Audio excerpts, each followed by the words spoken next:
My name is Kate Wadsworth. I am a freelance illustrator, muralist, and graphic designer from Kailua. Graphic design and murals kind of came later, but I think I've been an artist my entire life. It's something that I have a passion for and I've done as long as I can remember. Art was always kind of my trajectory, I think. Once I graduated high school, I said, I would like to go to art school. So I went to VCU in Richmond, Virginia, stayed there for a few years and earned my degree in communication arts. And from there, I wasn't really sure what exactly I was going to do. Graphic design and murals kind of didn't fall into my lap, but kind of came at different times. And then in 2018, I kind of decided I'm going to try and see if I can do this full time and never look back. I would say growing up in Hawaii in general influenced probably everything, but I'm a child of the 90s and early 2000s, so especially here, surf and skate culture was kind of very big and popular and still is. And also just being outside and playing and riding bikes and skateboarding, surfing, paddling.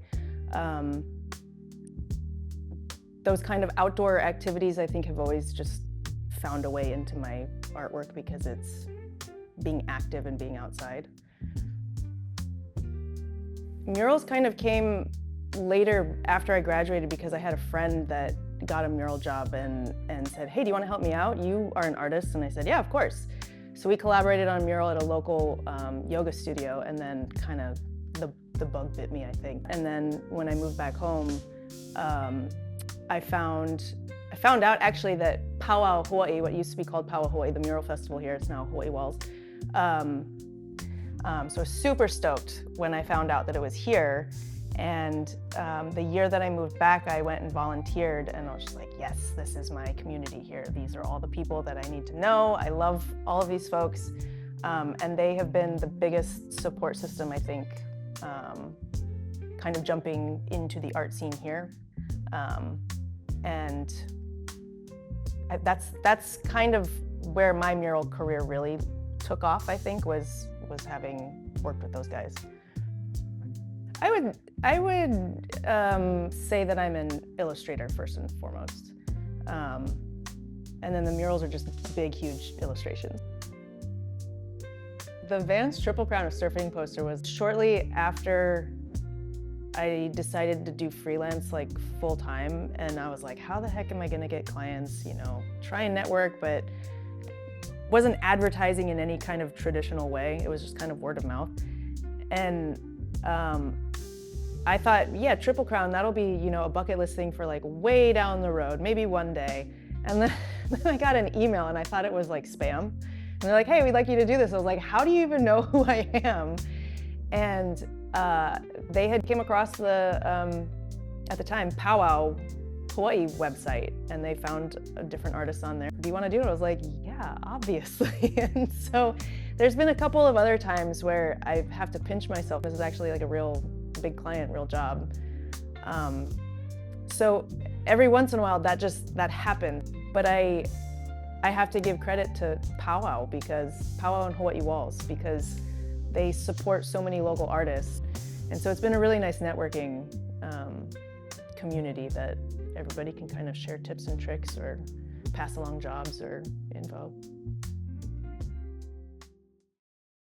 The mural process is interesting, and it's only slightly different from the illustration process if I'm doing a smaller painting. They both have their pros and cons, but ultimately once you kind of boil it down to what it is, it's kind of the same thing. It's just one is small and one is really big. So my process is roughly the same for either a studio painting or a mural. For me, it's really important to go see the wall in person first, because if I'm painting a figure and the face is right in the middle of the wall and there happens to be, you know, a hole in the wall for some reason, that's not going to work out. But once I kind of do like a site visit and see the quirks of that wall and understand that environment, I'll take that, like photos of it, and come back home, and if it's client work, I'll try to use their brief or any kind of information or inspiration they have to work elements of whatever they need into the concept drawing. If it's just a free-for-all, I try to be inspired by the space, but if it's just up to creative liberties, I try to find some reference photos, whether I'm taking photos of my friends or finding something online. I compose a couple of sketches and kind of fine-tune those digitally, do a color study, and then from there I pick my paints out. And then once I go back to the mural site, when I can, I like to project the sketch onto the wall because it's just the easiest way to get the drawing up there. At that point, that's like the fun part because you can kind of just let go and paint. And then after you're finished, you get some good photos, hopefully, and then whatever happens to that mural happens to that mural because it belongs to the public and the world now.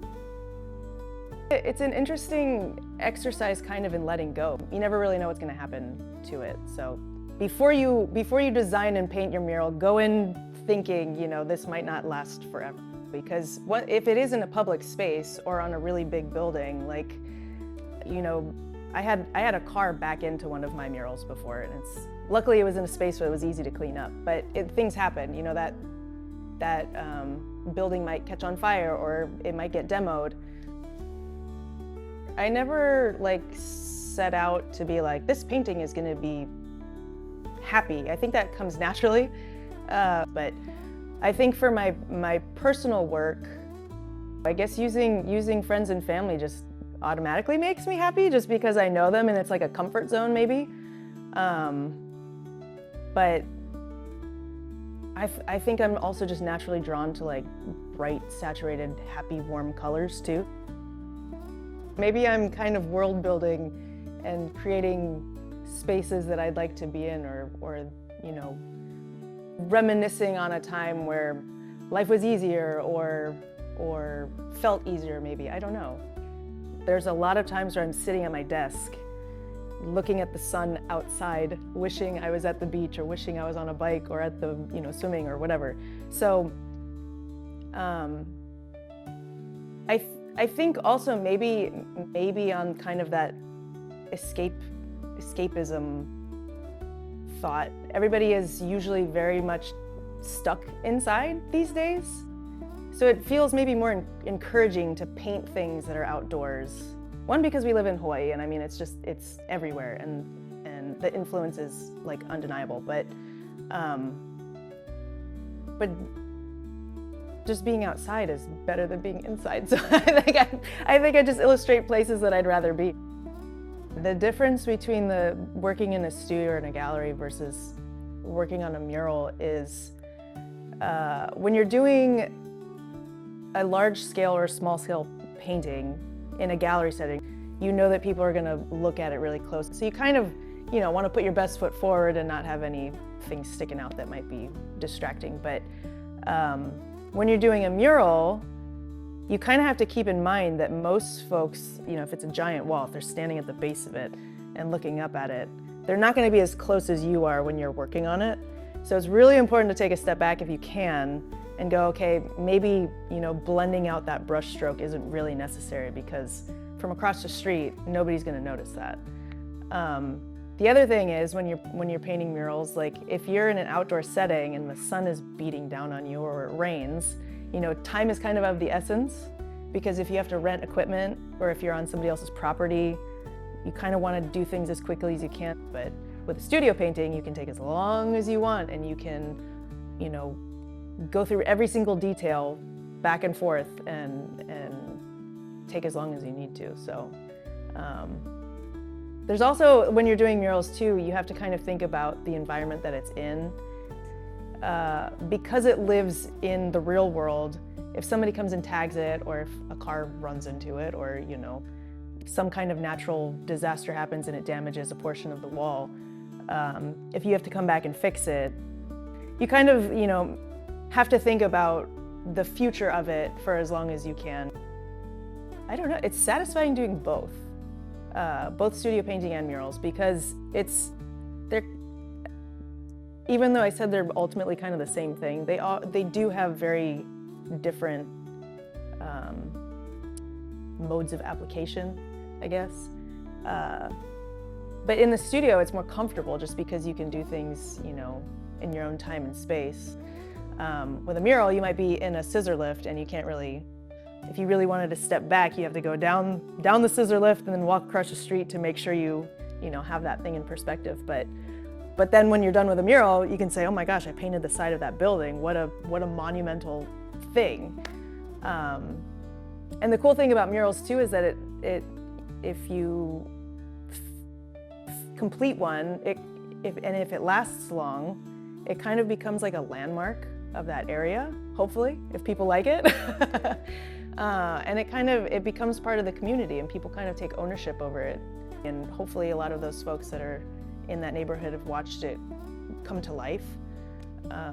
So that's satisfying because you kind of feel like you've given something back to the community, or you kind of woven your artwork into maybe another neighborhood that you don't live in, or another city or town, state, whatever's. I think being an illustrator, you can kind of meander through both worlds of, like, you know, something being really illustrative or cartoony almost, or flat and graphic, versus the fine art world of, you know, really knowing the form and the light source and the you know, core values of drawing something in a real space. And I try to kind of merge both worlds as best I can, but I have fun throwing colors in there that might be kind of unexpected, or if I have something that's really, really warm, I'll try to throw in something that's a little bit cooler. But I do love having moments a little bit more like, not a freestyle, but a looser aesthetic, I guess, to kind of complement it. But ultimately, I think being an illustrator, it all comes back to my line work. I'm really comfortable doing line work. And painting for me is just a means to fill in the color. But I always feel most comfortable if my line work is pretty solid, or if something kind of has an edge on it.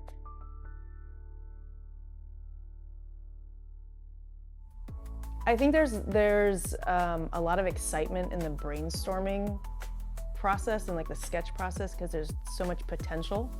You're like, ooh, this could be a good idea, this could be a good idea. And so there's a lot of potential for what this piece might be, and that's exciting. And then sometimes it comes to a hard stop when you go, oh, okay, I have this idea, but I can't get it out of my head. And then once you work through that, you kind of go, oh, cool, I can actually see it now. And then you come to a hard stop again, where you go, okay, well, now I got to figure out the colors and how am I going to render this and stuff. But once you get past all of that and you've painted it, like I mentioned earlier, you kind of, once you're doing the manual labor of it, and you can kind of escape into it or kind of zone out a little bit. And then once the painting is done, you're like, yeah, look at that, I made that thing, that's cool. So that there's lots of like achievements, I think, in the process of the whole painting from start to finish. In an ideal setting, I would be sketching all the time, every day. One of my favorite things to do is just to go get a coffee somewhere, sit and draw from life. Just draw at the coffee shop, draw at the park, draw at the beach, just draw from life. Because it's relaxing, you don't have to go to a class to do it, you don't have to pay a model to sit there and do, you know, figure drawing or whatever. And I think that's the easiest and most efficient way to kind of keep those skills, those like life drawing skills, without having to put too much effort into it. And it also is just, you know, it's a nice way to kind of document things. Like if you keep a journal or a sketchbook or a diary of some kind, it's nice to kind of look back on that and go, oh, 3 years ago I was sitting at the beach with this person, or, you know, that happened. But I do really enjoy doing it when I can, because it kind of becomes meditative too. Like painting large scale, like once the concept drawing is done and you have all the main decisions figured out, the manual labor of just finishing it becomes meditative, where you kind of just escape into it. Drawing from life too is just kind of like a nice little moment of zen. You're just doing an exercise, a muscle memory to keep it going. And I enjoy doing that. If you're looking to make a career in illustration, things are super fast-paced for client work, for editorial work, commercial work. The deadlines are quick, and it's often more efficient to do things digitally, whether it's on Photoshop or Procreate. But I would say keep drawing traditionally too when you can, just to kind of keep that muscle memory. I think keeping one hand on like traditional media, even though we're kind of in this interesting trajectory to make everything digital. And also, if your work is figurative, take pictures of your friends and family. Don't AI generate people or reference material, because you're doing yourself a disservice. I think when things are rooted in real life, I think it makes it more genuine and authentic and special. So that's what I would suggest. I would just encourage students to keep learning. Always be a sponge. Absorb as much as you possibly can. Get up close to paintings. See how artists have created their works. Kind of like deconstruct that and see if there's something useful that you can learn from that. Put it to your own work. Even just like get off your screens and look at things through your real eyeballs in real life, I would say. Because that's real. When I was first starting out, like I think with most people just starting out, if you try too hard to find a style, you're not gonna get too far. But no matter what you do, the more you do it, your personal style or the way that you naturally do things is gonna come out. And I think the more you do it, and over the years, it'll kind of also meander and find different niches or different seasons maybe of your work. I think it's just kind of bending the rules a little bit, but there's physics to it that kind of ground it in some kind of reality. But then I might put like a crazy outline on something where it's like, maybe that doesn't physically make sense in a real world, but for an illustration, like that pop of color really just kind of is a cherry on top. But I think those little isms will come out the longer you paint or draw and keep creating work. Because the whole theme of the show is summer, and I really wanted like the hot heat summer temperature feeling of the colors, that the stack of books in the middle would be kind of cooling them down. And maybe the solution to the heat, whether you want to think about that more metaphorically or not, but the stack of books was just, read more, stay educated, keep going, and keep learning, I guess. It was almost kind of creating like in a vacuum a little bit, because it was summer break, but I was inside at school and I'm painting summer break kind of things. So maybe when the students come back in and they see it, they can be a little more like, oh yeah, we did get to enjoy our summer.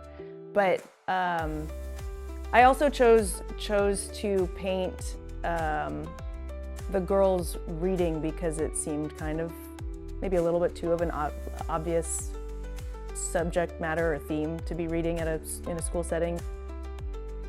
I think ultimately what I do sometimes is make artwork that I also want to see. And I want to see happy, warm, saturated colors on artwork, and promote positivity, promote happiness, maybe a little bit of nostalgia with all of the warm oranges and the activities and scenes that I illustrate. Most of the people in my illustrations and murals are all friends or family that I've asked to pose for me. A lot of my current work has two friends that I've kind of reconnected with. But it's important to me to use models or friends and family, because there's more of a sense of authenticity, or it just feels more genuine. But also because it's just more fun, it feels more natural. I would love if people get joy or happiness or any optimistic, positive feelings from my artwork. I think I also just create illustrations that I want to see. I want to look at something that feels warm, like a hug. And I think some of the artwork that I create feels that way, hopefully.